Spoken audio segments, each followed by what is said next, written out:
केंद्र सरकार येत्या 23 जुलैला अर्थसंकल्प करणार। सादर वित्तमंत्री निर्मला सीतारामन अर्थसंकल्प मांडणार।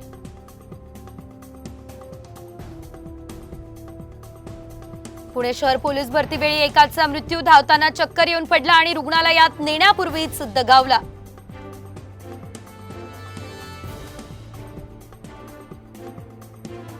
विरारमध्ये बविआचे माजी स्थायी समिती सभापती प्रशांत राऊत यांना मारहाण, 20 ते 25 जणांवर गुन्हा दाखल।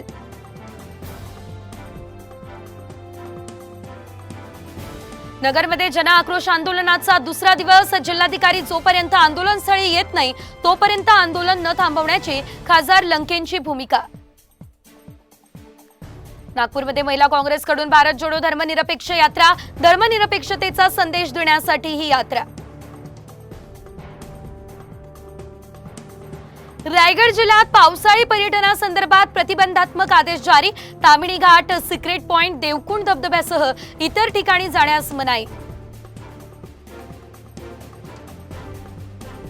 जळगाव शहरातील मेहरुण तलावातील पाणी दूषित, रसायनयुक्त पाण्यामुळे माशांचा मृत्यू।